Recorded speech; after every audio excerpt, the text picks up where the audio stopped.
Vi har kommit till Fruängen, som är den högst belägna platsen på tunnelbanesystemet, 47 meter över havet.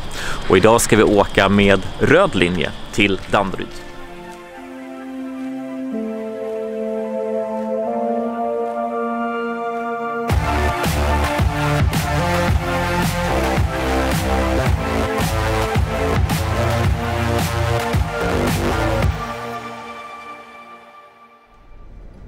Den enda delen av röd linje som tidigare används av spårvagnar är sträckan mellan Fruängen och Telefonplan. Och här gör vi också vårt första stopp.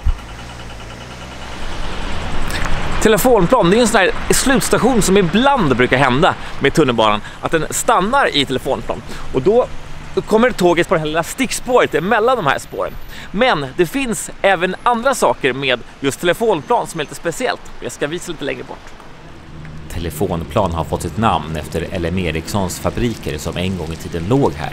Och här finns även en byst av bolagets grundare Lars Magnus Ericsson. Ja, den här platsen är faktiskt lite kinkig att hitta. Men på den här platsen har det faktiskt en gång i tiden stannat spårvagnar. Då fanns det en perrong här nere som kallades för Korpmossens hållplats på spårvagnarna. Och så fanns det en trappa som gick upp hit.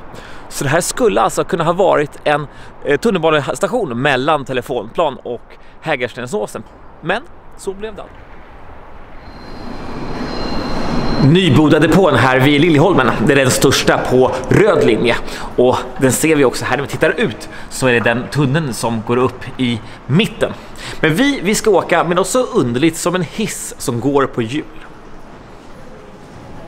Hissen invigdes 1964. Den körs av en chaufför och tar 17 passagerare.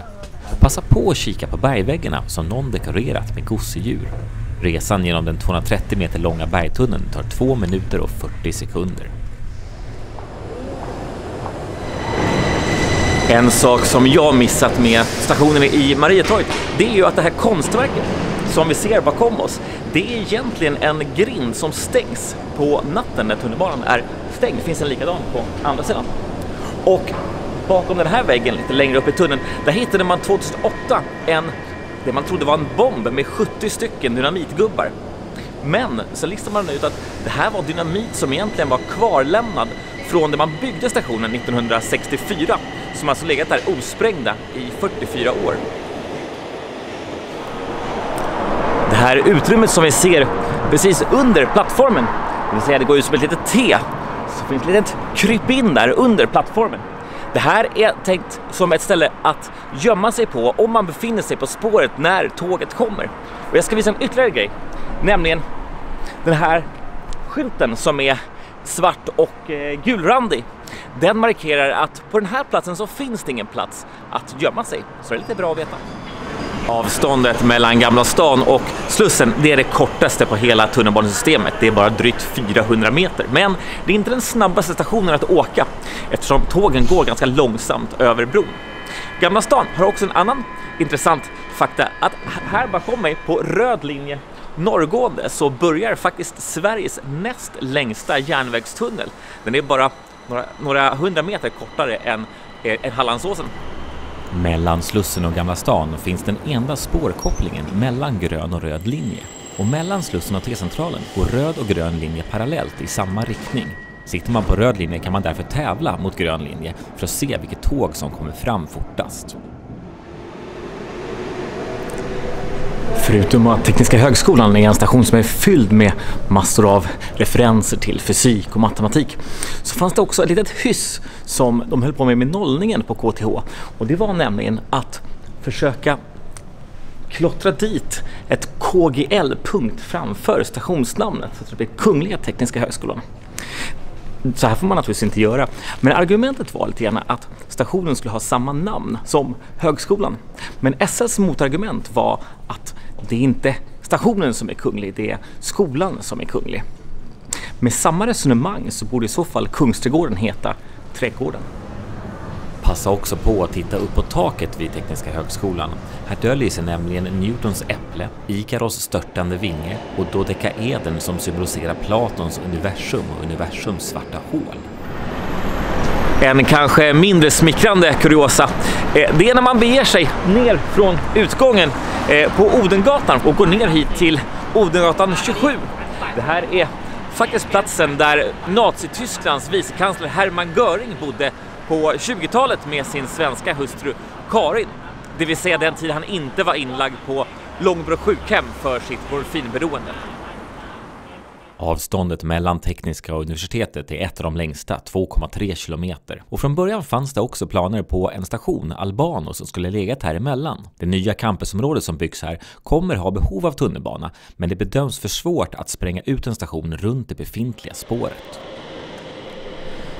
När stationen vid universitetet öppnade en gång, då var den fylld med gröna väggar med massor med blommor på. Helt annorlunda från idag.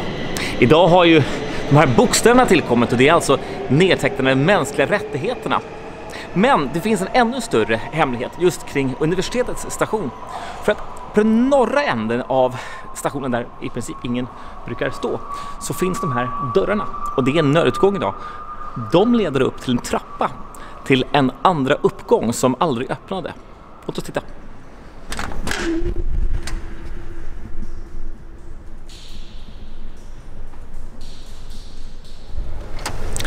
Låt oss titta hur det så här ser ut på utsidan. Ja, här står alltså i all sin prakt stationshuset som aldrig öppnade.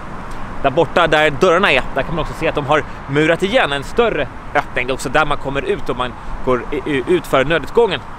Och här bredvid har vi också en plats kanske för en pressbyrå eller liknande. Och då hade man kommit ut här vid Naturhistoriska riksmuseet. Jag tycker jag hade varit en ganska fiffig lösning. Bergshamra är också den enda station på röd linje som ligger i Solna kommun, vilket betyder att röd linje faktiskt genomlöper totalt hela 5 kommuner, mest av alla linjer. Det är också i Bergshamra som Sveriges näst längsta järnvägstunnel löper ut, den som började i Gamla stan och här kommer fram över bron till Stocksund. Ja, nu har vi kommit till norra delen av Mörby centrums plattform och här tar ju faktiskt spåret slut. Eller gör det det? Nej, det gör det faktiskt inte riktigt. Här gömmer sig faktiskt en liten hemlighet. Det är nämligen så att man byggde ut linjen mot Mörby. Det var ju tanken att den här linjen skulle fortsätta upp till Täby centrum. Så man borrade faktiskt ytterligare 400 meter, lite drygt tror jag, upp norröver. Och därför också vi kan se att det lyser där borta. Den här platsen, den används nämligen som en depå idag. Det finns plats för totalt 8 tåg här, 3 på varje sida och sen så tror jag att det går något stickspår ner åt sidan också. Det kan vi också se här, spår 2 till 4.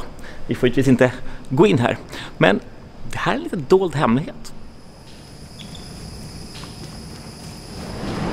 På många slutstationer och grenstationer då hör man det här tickande ljudet.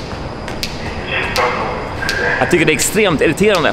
Men det finns av en anledning. Det är nämligen för att hjälpa synskadade att veta vilket håll de ska gå åt för att hoppa med nästa tåg. Vi ska avsluta den här filmen med att bli grundlurade. För titta här. Vilken fin bergvägg. Men så finns det en dörr i bergväggen. Och går vi igenom dörren, ja, då kommer vi hit. Det är alltså ingen bergvägg alls. Det är bara bluff eller båg. Buffel och båg. I vilket fall som helst. I nästa film då ska vi åka på blå linje. Följ med mig då också. Vi ses.